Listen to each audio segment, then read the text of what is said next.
தேங்காய் இல்லாமல் தேங்காய் சட்னி செய்யலாமா? டேஸ்ட்டு சூப்பராக இருக்கும். ஒரு தடவை செஞ்சிட்டிங்கன்னா அடிக்கடி செய்வீங்க. அந்த அளவுக்கு டேஸ்ட்டாக இருக்கும். அதை எப்படி செய்யலாங்கிறத பார்த்துடலாமா? ஃபஸ்ட்டு கடாயில் கொஞ்சமாக எண்ணெய் விட்டுக்கோங்க. எண்ணெய் நல்லா காஞ்சதுக்கப்புறம் 2 காஞ்ச மிளகா, 2 பச்சை மிளகா அது சேர்த்துட்டு அது கொஞ்சம் நல்லா வதங்கினதுக்கப்புறம் அது கூடவே ஒரு கைப்பிடி அளவு சின்ன வெங்காயம். சட்னி உங்கள் வீட்டில் நீங்கள் எப்பொழுதும் எடுக்கிற அளவுகளில் எடுத்து செய்யுங்க.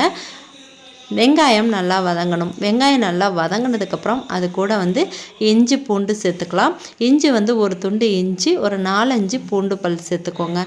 பூண்டு பல் சேர்த்துட்டு நல்லா வதக்கி விடலாம். இது எல்லாம் நல்லா வதங்கி வந்ததுக்கப்புறம் ஆற வச்சு மிக்ஸி ஜாரில் சேர்த்துக்கணும். இப்போ தேங்காய் கிடைக்கிறதே ரொம்ப கஷ்டமாக இருக்குது. அப்படியே கிடைச்சாலும் விலை அதிகமாக சொல்கிறாங்க. தேங்காய் விற்கிற விலைக்கு நம்ம அடிக்கடி தேங்காய் சட்னியெல்லாம் செய்ய முடியாது. இது போல் சின்ன வெங்காயம், மிளகாய், இஞ்சி பூண்டு இருந்தால் போதும். நம்ம டக்குன்னு சூப்பராக தேங்காய் சட்னி டேஸ்ட்லேயே ஒரு சூப்பரான தேங்காய் சட்னி செஞ்சிடலாம்.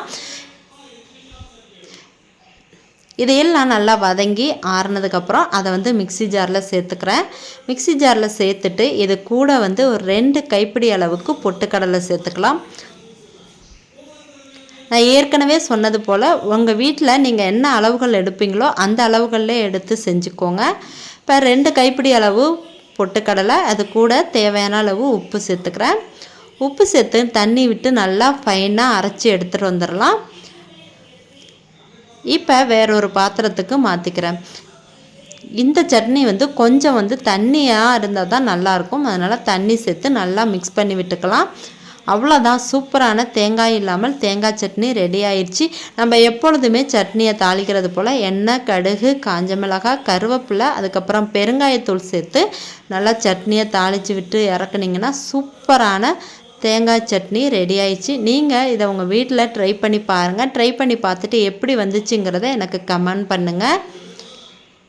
இட்லி, தோசை, அப்புறம் பொங்கல் கூட சாப்பிட்றதுக்கும் சூப்பராக இருக்கும் டேஸ்ட்டு.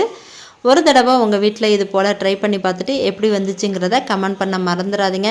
இப்போ தான் நம்மளோட சேனலை புதுசாக பார்க்குறீங்கன்னா வீடியோ லைக் பண்ணுங்கள். மறக்காமல் சேனலை சப்ஸ்கிரைப் பண்ணுங்கள். அப்போ தான் நம்மளோட வீடியோஸ் உங்களுக்கு நோட்டிஃபிகேஷனாக வரும். ட்ரை பண்ணி பார்த்துட்டு எப்படி வந்துச்சுங்கிறத